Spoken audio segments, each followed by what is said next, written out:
Halo saudara, dari Arlington, Virginia, saya Helmi Yohanes dan tim VOA kembali hadir dengan serangkaian berita Amerika Serikat dalam segmen Sapa Dunia.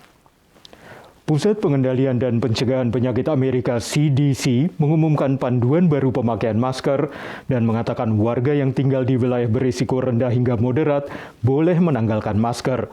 Tapi CDC tetap merekomendasikan pemakaian masker di wilayah dengan risiko tinggi penularan COVID.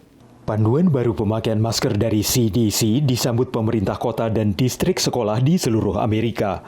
Data terbaru menunjukkan lebih dari 70% warga Amerika tinggal di wilayah dengan risiko rendah hingga menengah dan bisa mempertimbangkan untuk melepas masker. Menurut CDC, sekolah-sekolah juga boleh mencabut aturan masker kecuali di wilayah dengan penularan tinggi. Sejumlah pakar kesehatan menyatakan sepakat dengan panduan baru CDC tapi memperingatkan aturan masker perlu diberlakukan lagi bila terjadi gelombang COVID berikutnya. Menurut ABC News, dalam beberapa hari ke depan, 5 negara bagian dan ibu kota Washington DC akan melonggarkan kewajiban pemakaian masker di dalam ruangan. Sementara distrik sekolah dari Pennsylvania hingga Ohio juga berencana mencabut aturan pemakaian masker di sekolah-sekolah negeri. Tapi CDC masih memberlakukan kewajiban pemakaian masker di transportasi umum setidaknya hingga 18 Maret saat mereka melakukan peninjauan ulang aturan itu. Sementara itu, jumlah warga Amerika yang mengalami depresi atau gangguan kesehatan mental lain melonjak selama pandemi COVID menurut Lembaga Pemerhati Kesehatan. Ahli kesehatan mental mengatakan berbagai ketidakpastian selama pandemi juga memperparah kondisi ini, sehingga pemulihan bakal memerlukan waktu. Ancaman terhadap kesehatan fisik selama pandemi disertai juga terus tertekannya kesehatan mental. Orang tua yang bekerja menjadi salah satu kelompok warga yang paling terpukul kesehatan mentalnya, menurut psikolog. We often refer to them as sort of a sandwich generation because they're stuck between children and teenagers and then their parents.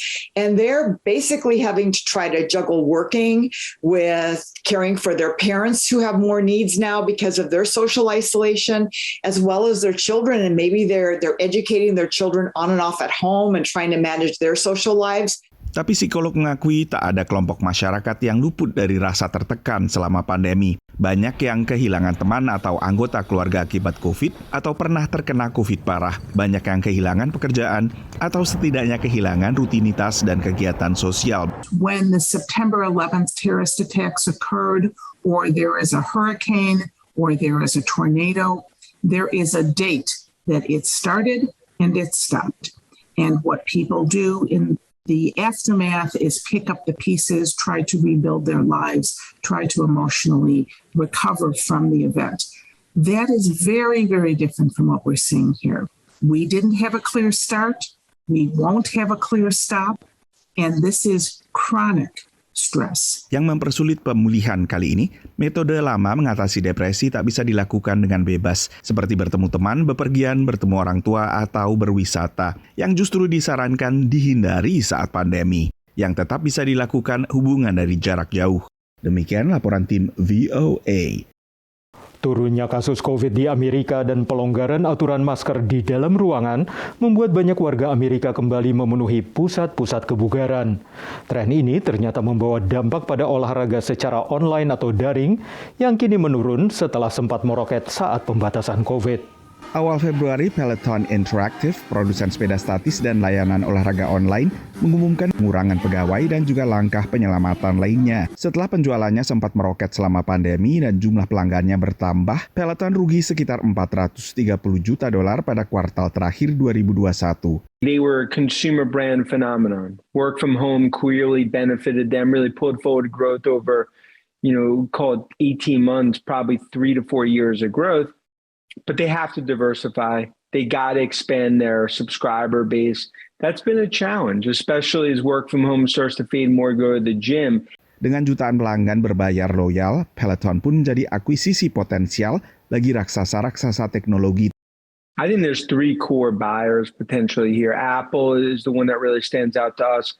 How it would fit within their ecosystem, as well as Amazon, aggressively, especially getting further into the consumer living room. And Nike from a consumer brand perspective. Tapi dari internal Peloton sendiri ada resistensi terhadap akuisisi. If you have an incredibly loyal following, that's targeted in brand power.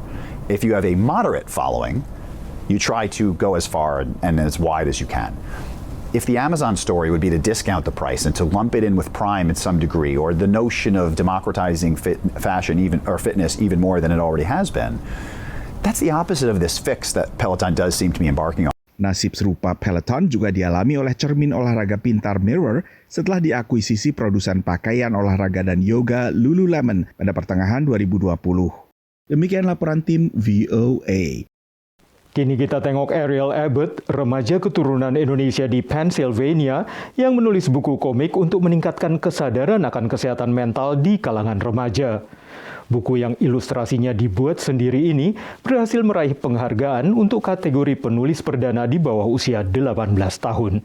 Phoebe's Mental Health Journey memang bukan buku komik biasa. It's a story to initiate the conversation of mental health awareness for teenagers. Buku ini ditulis Ariel Abbott, remaja 17 tahun keturunan Indonesia yang juga membuat ilustrasinya. I think it's really important for teenagers to know what mental health awareness is and how to take care of their mental health if they come into a challenging point of their lives where they're stressed out or they're sad or they're angry. They need to know how to deal with those emotions and how to keep moving forward. Sebagian kisah dalam buku ini terinspirasi oleh pengalaman Ariel sendiri. Dia saat itu sedang menjalani treatment ya untuk kesehatan mentalnya, anxiety dan depression. Nah, dia ingin anak-anak semuda dia tidak mengalami hal yang sama seperti dirinya. Buku yang diterbitkan secara daring bulan Juli 2021 disambut baik oleh sesama remaja yang membacanya. It can give you some advice on how to work with your mental health, either if that's going to a doctor or to a therapist. Bahkan bagi orang tua seperti Alicia Ruff yang telah mengenal Ariel sejak menjadi pramuka di gugus yang dipimpinnya, buku ini amat bermanfaat. As a parent myself, and dealing with, I have 3 teenagers in my home. It is very informative for any parent to read this so that they can understand what teenagers are going through. Ia juga ingin bukunya diterjemahkan ke dalam bahasa lain agar semakin banyak remaja dapat menerima pesan yang disampaikan. Dari Washington DC, VOA. Saudara, kami akan kembali dengan Sapa Dunia Senin depan. Terima kasih atas perhatian Anda. Dari Arlington, Virginia, saya Helmi Yohanes dan tim VOA.